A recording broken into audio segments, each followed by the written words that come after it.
So I want to thank you all for joining us today. We are so excited to get this conversation going. I am Dr. Kenya Odor, and for some time now, I've been having conversations with colleagues and friends in the industry, and it was just high time for us to come together and have these conversations as a group, and to share our thoughts and ideas around how we can kind of move the needle on things. So hopefully you'll get something out of this conversation. And as a reminder, if you have questions, leave them in the chat as well. And we'll leave time at the end to answer questions. If we don't get to your question during the webinar, we promise to track your question down, track you down, and get the answers to you if we have an answer, okay? As a reminder also, if you could just stay on mute, the speakers will be doing most of the talking. And if just so there's no background noise or anything like that, we just ask that you keep your phones and computers on mute. So without further ado, I would like to introduce our esteemed speakers. So first up, we have Margot Deer. Margot is the Senior Director of User Experience at the ADP Innovation Center.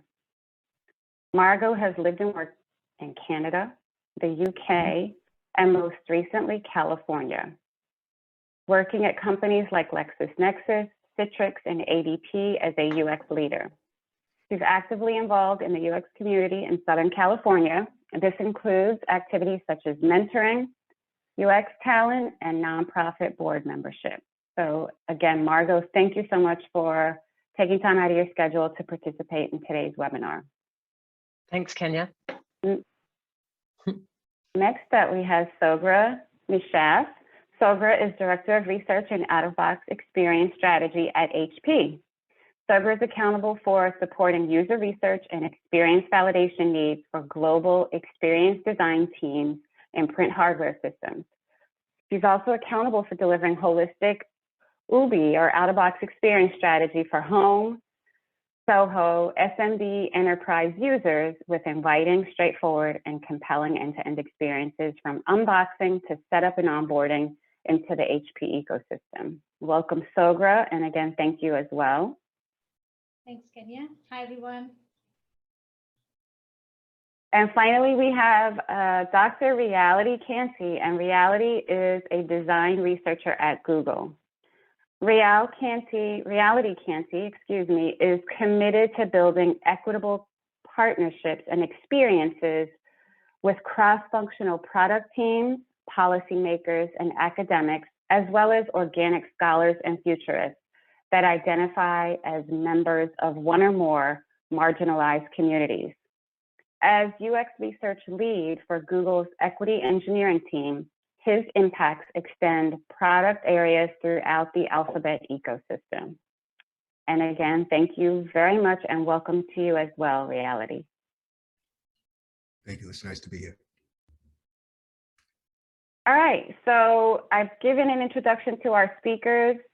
What I'm going to do is step into some questions. And again, our conversation is all around UX talent, the challenges and strikes that we've seen in the industry in terms of hiring, retention, that sort of thing. So I'm going to start with a question for Margot.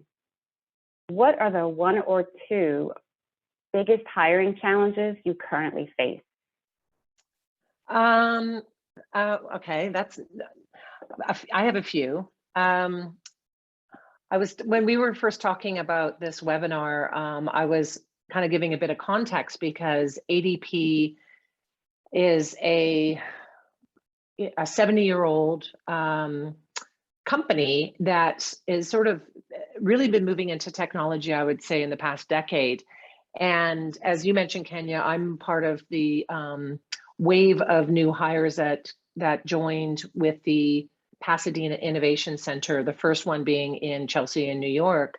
And so when we first opened up the office here and we were, designing and building teams of talent, for me, one of the biggest challenges was to come in and say, look for talent to come and work in a large payroll organization in Southern California. And in the tech market in LA, I'm competing against Netflix and Disney and Facebook and Amazon Studios.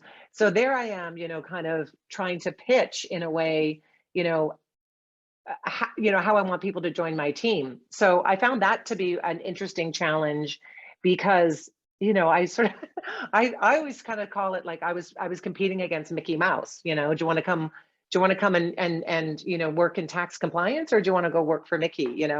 And so a lot of what I feel is really important is when you're hiring, it's not just you interviewing people for the job, it's also you talking about the possibilities of what the job can bring for talent. Because when you're bringing in creative people, they want to also know, like, how are they going to grow? What are they going to learn?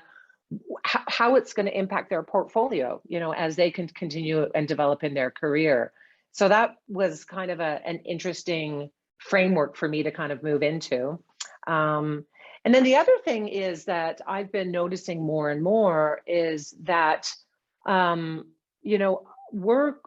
because we're maturing, as a user experience discipline in this organization, and just, I've noticed this, kind of across the board, that a lot of the kind of roles that we're hiring might be very specific and very unique over and above, say, design or research, and also not necessarily a full-time position. It might be, I need a specialty skill to come in to do something very specific for an assignment or a deliverable, or maybe a fixed amount of time. So how can I become a lot more nimble to deliver the work that I need to deliver on a project with the specific design talent that I need to do the work? So, to name a few. That's a lot, and it sounds like, in terms of, thank you for that, because in terms of your kind of areas that are top of mind, it's about the people that you bring into the organization, and selling the fact that, it's not something that's interesting and sexy in terms of the competitors in the area, but there is a lot of value in coming into a mature organization like ADP because of the vast number of opportunities that exist. And that's an important conversation to have. Exactly. And also, I think because we're enterprise can be very meaty projects to work on, complex problems to solve through design, which is also, a challenge unto itself. And a compelling story for someone who's building their portfolio. There's a compelling story in being able to illustrate or articulate what you've done in that vast complexity of some of the applications that you all support. Yeah, so, absolutely. An important point. Yeah. So shifting gears, Sogra, when you think about some of what Margot said around finding those specialized skills or those niche roles, can you share an example of a situation that maybe you've experienced in overcoming that challenge of finding that hard to reach specialist? Yeah, so, much like Margot, setting the context is important for this example that comes to mind. So for the work in the out-of-box experience team, it's a new team. We formed a little over 4 years ago, supporting one product at a time. And we're growing from that to defining and developing a strategy pan print. When I say pan print, it's across all of those verticals that Kenya, you just mentioned. And so, and HP is also going through a huge digital transformation, right, into not just printers, but services and solutions. And so in order for us to form the strategy team, there is a need for specializations. And so as an example, connectivity is a very important aspect of the setup and onboarding experiences when getting users connected and into those cloud connected services and solutions. And so while it's it's a very niche kind of area, such as as Margot described, it's a complex challenge, and it's multi-region, multi-user, multi-environment, and so I remember we were trying to hire connectivity specialists, right? Folks who have UX, but also the technical knowledge in understanding the back end technology so they can push the boundaries of innovation, right? With partnering with engineering and marketing. And so we had a distinguished technologist that had, just retired a little over a year ago, and just looking for a while, the task force were forming that, and they were just going ahead, right, in creating that transformational experiences. And so I remember talking to my manager, and he was like, hey, why don't we talk to Steve and get this person back? And we were like, oh, that's a great idea. Let's see how we can bring him back. And going through, even internally, there were lots of processes we had to tackle, right? Because when someone takes a retirement, there are lots of processes on how might we bring them back and what are some of the business reasons.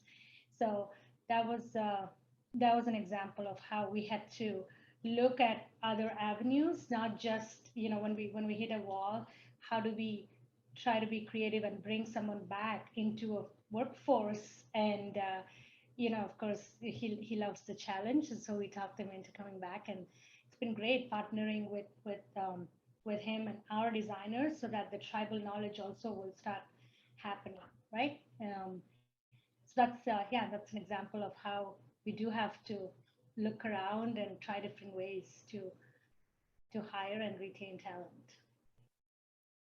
So what I'm hearing, that story is really helpful, because what I'm hearing from both you and Margot is the need to be nimble, but also to not only hire creatives, but be creative in how you hire them. So figuring out ways that might be unconventional in terms of securing talent, especially those that are harder to find or have a skill set that once it's gone, it's kind of hard to build up to that without them transferring that knowledge, kind of thing. And so what we've talked about is a lot of not only those UX skills that are important, but the areas of specialty that are necessary in order to be successful in these UX roles. And so when you think about the hiring process, you have to think about finding UX talent. There might be some folks on the team that have that breadth of capability in the research space, in the design space, in the content space, but it sounds like the real differentiators are those individuals that have a specialized skill. And so my question for you, Reality, is when you think about hiring those UX professionals with those T-shaped or skills in certain areas, what are some of those considerations you have around those skills based on the needs of the team? Yeah, so there are really probably two dimensions that I think about. One is kind of the level of expertise. So, right, just general expertise in the space. So think of a trajectory from novice to expert, right? Where an expert probably brings a different type of reasoning, the capacity to actually build out programs, to run, work, partner with cross-functional partners. If they're on a horizontal team, being able to balance and orchestrate collaboration across a number of different teams. And so they're actually able to set up an entire program and provide the vision for people to then work and execute within that program.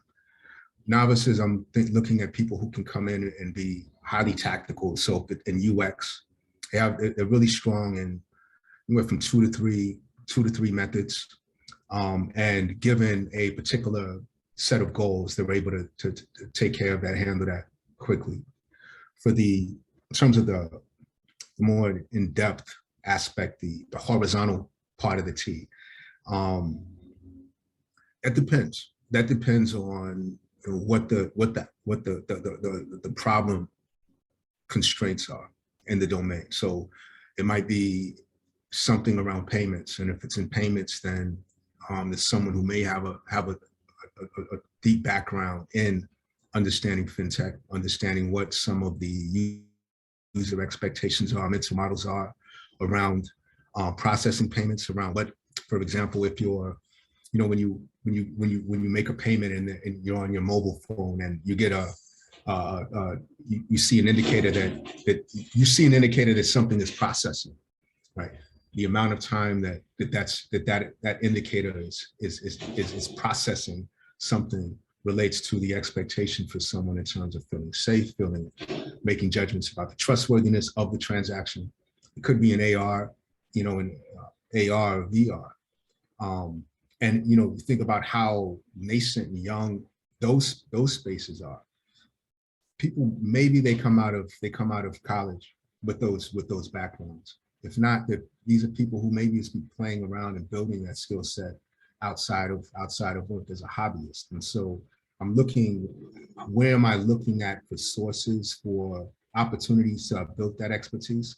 It's going to be in non-traditional spaces as well. And so I'm increasing the aperture on how it is that I scope somebody for a competence and in-depth, deep knowledge around a particular domain.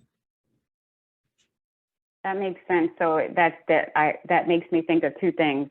Individuals who are shifting into a user experience type of role that bring capabilities or skills from a different industry. It's important that they market those capabilities where they have, like you use the example of fintech.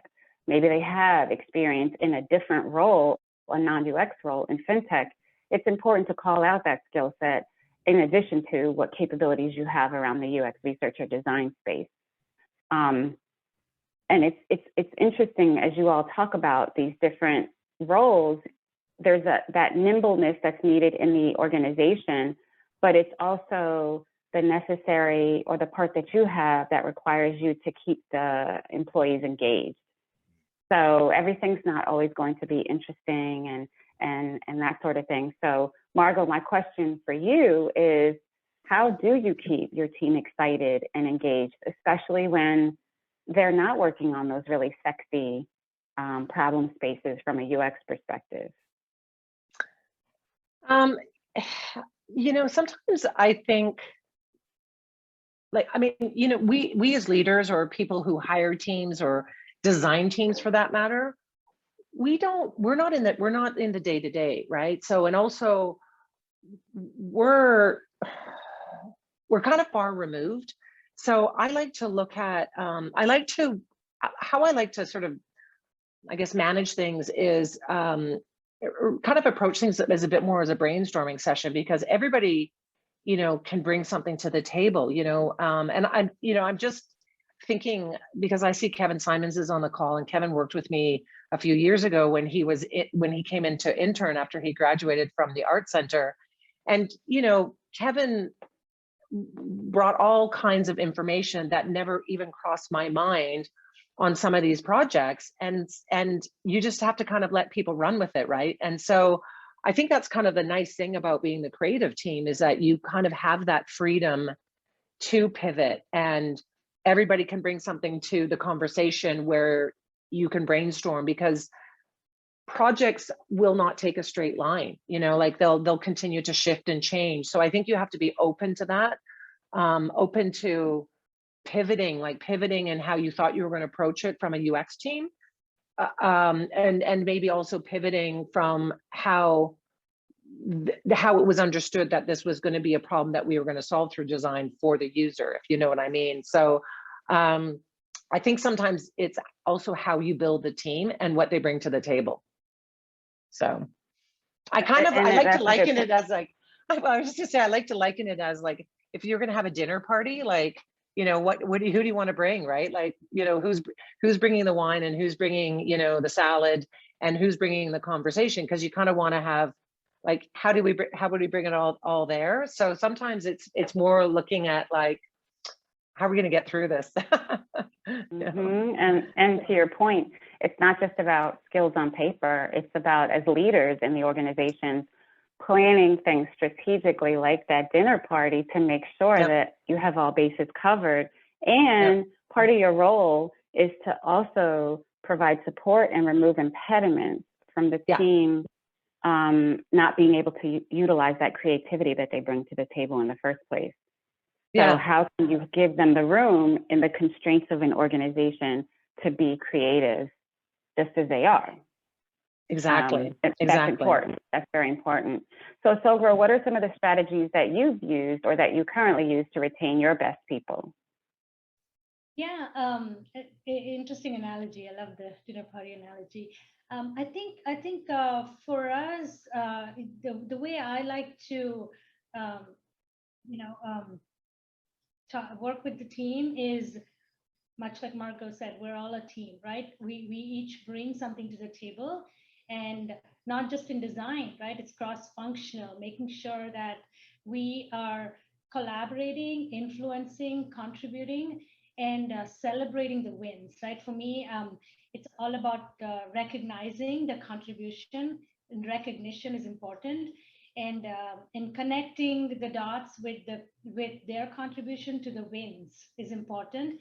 And so just in the last few years, we've been doing a lot of connecting the what and the why, right? From big data analytics and research. And so being able to show, hey, you did that, and this is what our users are saying about it, or even our leaders, right? And our leaders.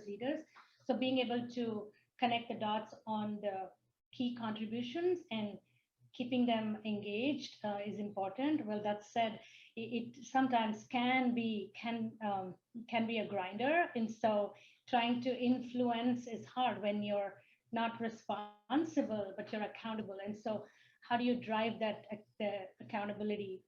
It's really with the right recognition.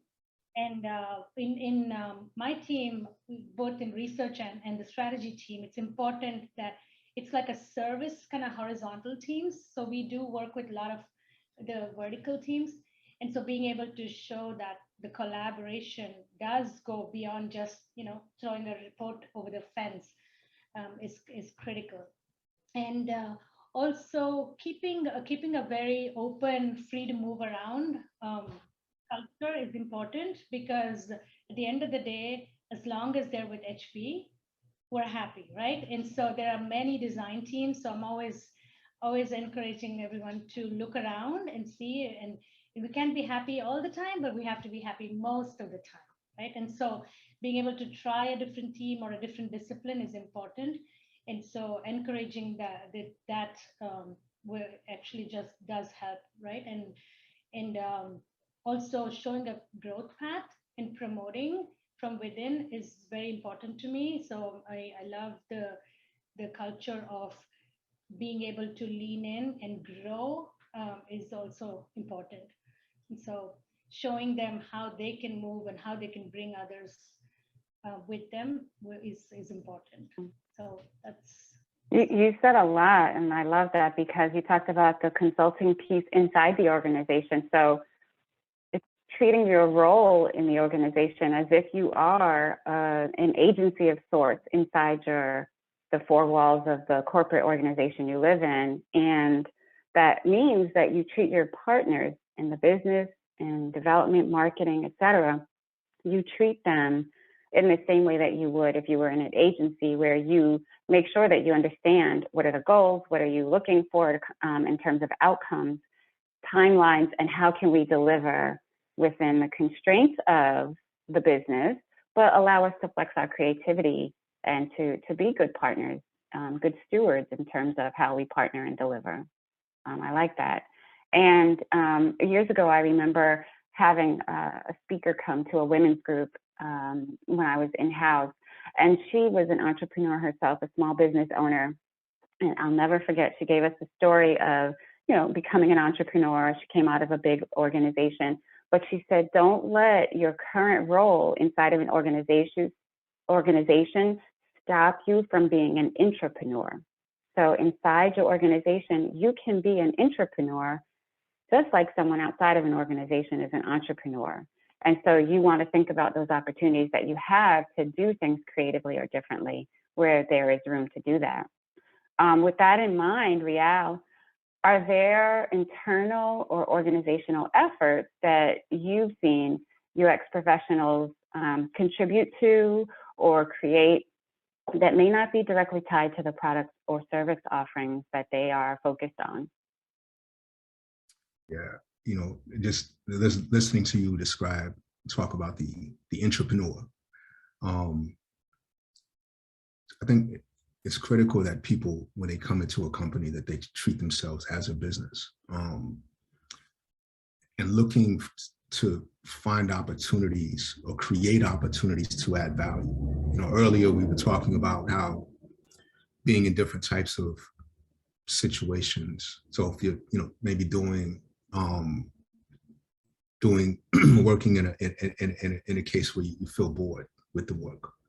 I think that, if you're in a space, to Margot's point, walking into a space where you have opportunities to do more than just the work in front of you, enables you to start to build your own brand as yourself. And so I've always encouraged, I practice and I encourage junior people coming in to look for opportunities to create in ways that add value to the business. So it's looking where the niches, where the unmet needs of the business, and trying to sow those things, almost always scrutinizing surveying the landscape for those opportunities to add new value, finding who it is that you might partner with and build relationships so that outside of the work that's directly in front of you, you can begin to start to solve and test, right, what some of those problems might be. Who are the people that you want to share that work with, right? How do you build influence? How do you find people to sponsor some of these ideas that you want to build? And so all of these relationships, are absolutely critical. And, even at a company building level, I think there's a lot of value in mentoring people who come in, helping them understand how to negotiate these spaces within companies. So getting back to differences in expertise, oftentimes when people come in, novices, people who are juniors, who are just coming into the space, they'll often just want to do the work in front of them. And you have to help them extend their gaze, their awareness, so that they can see that, no, this actually involves more than just working toward a deliverable, right? There actually are more opportunities for you, and to keep an open mind about where it is that you can go. You may start in UX one day, but you may end up being a product manager, in the future. And that, though, kind of the skill set, the awareness that you bring to another role makes you actually more valuable in many cases. And that's where, going back to that fintech experience, if you come from the UX world and then you transition into something like product management, it now differentiates you, it sounds like, as a product manager, because you have that user-centered focus in the work that you do. So that is a very good point. Build your brand is what I take away from that. As we talk about all of these things, you all are in a fortunate circumstance as speakers to be in larger organizations where the opportunity for different roles within the organization exists, and that there are opportunities to move around within the organization and maybe change your focus in terms of your deliverables to some extent, but that's not always the case. And so when we think about some of the decisions that we have to make in terms of hiring a full-time employee versus a contractor versus agency work, there's something that has to be done at your level to determine what is this, how big is it, how long of a project is it, and is there an opportunity for growth in anyone that I bring into the organization? So, you have to weigh each individual situation based on those different criteria. Margot, when you think about some of the complexities of navigating large organizations, especially big corporate procurement, what are some of the challenges that you've seen that can be introduced into the hiring process?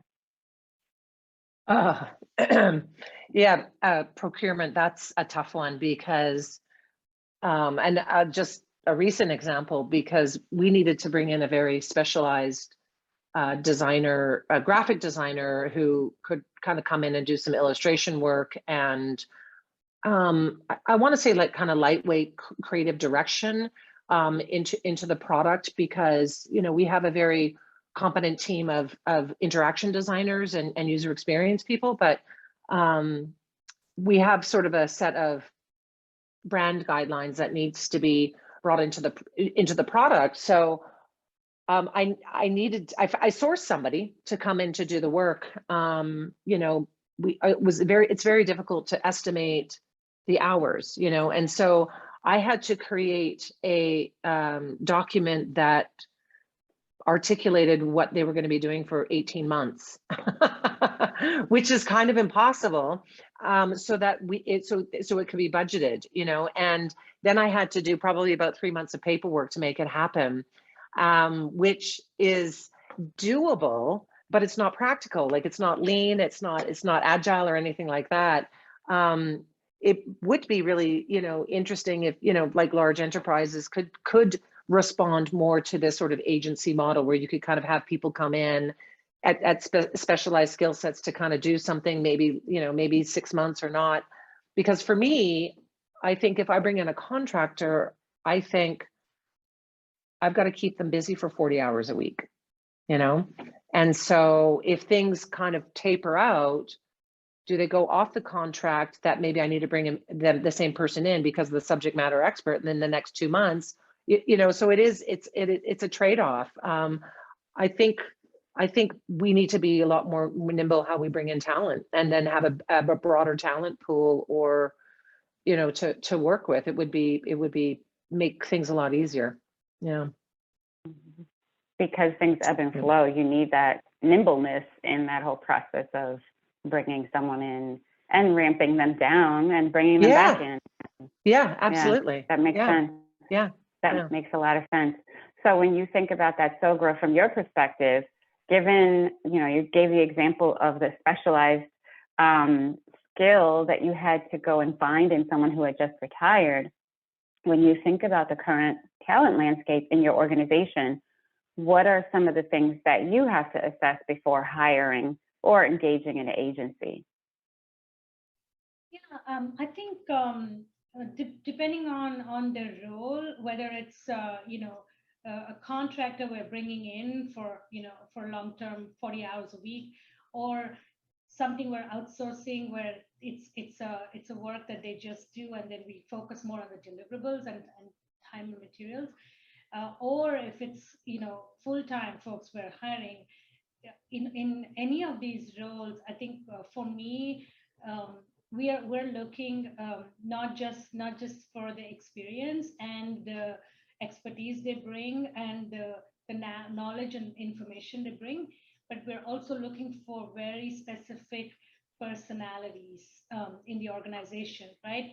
And having the ability to influence and collaborate and being a great team player are going to be very critical for the organization, because it's a horizontal function. Working with a lot of people and networking is going to be very critical. So, you know, and if it's a junior role, we're looking for that potential, right? Can this person, you know, do they have a positive attitude? Do they have a growth mindset, right? And so those are the skills that are really hard to gauge in interviews. So we do have specific processes that we're putting in place. And Scott, I see you here. Scott's here on the call. Scott's our employee engagement lead, and been working a lot with Scott on helping us screen and pre-screen some of the candidates, so that we are looking for the personality and skill sets, and then we have a panel that's going to gauge the experience and expertise. But again, depending on the type of role and whether it's contract or full-time, we do need to you know, gauge that. But to me, yeah, these skills are absolutely critical, because otherwise I think there will be a lot of burnout if people, you know, just all of a sudden come to a big company like HP. It is a globally distributed company, and there are teams spread across. Being able to ask a lot of questions and ask a lot of whys are going to be important. So, and with COVID, it's also very hard, right, to kind of bring and communicate that level of support. And so we've definitely been evolving how we hire and our interview best practices. So that throws the whole idea, like this whole focus on someone being a cultural fit. It's not about the cultural fit. It's more about, at least within the UX talent space, it's going to be more about the individual nature in terms of collaboration, your ability to negotiate and persuade, you being able to navigate and understand the value of treating others like you're an agency that's working with or for them. So it then makes that cultural fit less of a focus, and those skills, it sounds like, are more of what should be looked at. In reality, I think Sogra kind of made a really nice lead into my next question in terms of when you look at a UX resume, when you all are considering bringing someone onto the team, what do you look for on that resume? And what are those things that the resume cannot tell you about that person, kind of in line with what Sogra was talking about? Yeah, I'd love to look for everything that Sogra was just talking about. Resumes are difficult. It's difficult to identify, right? Resumes kind of are basically, what are the minimum? Do you have the necessary skill sets, experience with tools? I also think of a resume as an opportunity to engage, to assess the extent to which a person values communication and representation, right? It's, a lot of times people have done really great work, but they haven't represented it. They have a difficult time representing it in a resume. And that says something about, at least for UX, for deliverables and comms, the extent to which you're going to be able to represent things in writing. I want some things that you want to see just in terms of maturation is an emphasis on impact, collaboration, comfort with ownership. And that takes time for people feeling, especially depending on what people's culture are that they're coming from. Ownership can be a difficult thing. Like saying, I did this and this is what led to, but I think collaboration, partnership, influence, impact. You're not just doing work for the sake of just doing work and going through the motions. It's starting with the impact. And in fact, a lot of times when we're working with stakeholders, the question is, what do you want to do? What impact do you want to have? And for any action that I'm going to engage in, to what extent is it expected that will influence that decision? Is the decision already made and you're just looking for a light signal? Or are you looking for something to weigh in and take in to inform a decision and help influence a decision? There's so much that you can't get from resumes, which I think is why it's important to have interviews, to have some kind of rubrics that help you assess what people know. But things that are, I think also what's different. Who are you? If there's anything you might try to get a glimpse of, is, who are you? What have you done? What's unique that you've done before? I've had a geologist to make a pivot someone make a pivot from geology into UX. And the way that this person represented the skill set in geology over into that showed me a lot. It showed like you really care about the thinking. You thought deeply about these relationships. And it also says a lot about how you're able to do some of these mappings in like an enterprise work in a very complex space where you have to do a lot of that simplification in order to make sense making, in order to communicate. That's an interesting transition from geology, but like you said, that classification and the relationships in terms of the complexities of those relationships. I could imagine that someone with that capability would know how to do that well. That's a really, I think, a real big lesson for me in terms of, you look at a resume in terms of the story that it tells about that person and some of those skills that maybe aren't directly related to the role, but that can become critical in their success. So we have 1 minute left. I don't know if we had any questions, but with it, respecting everyone's time, I'll open it up to the three panelists to see who might have something that they want to leave the audience with. And so my question is, for any of you, what is the single most important takeaway you hope others gain from this conversation? From my standpoint, if the processes are getting in the way, change the processes, right? Try to break down this is how it's been done forever, and trying different avenues. will really help evolve, right? And help everybody else out too. So to me, I never take anything for granted. Like, trying different ways to hire the talent you need for your team to grow is important. So yeah. Be a disruptor. Yeah. I like that.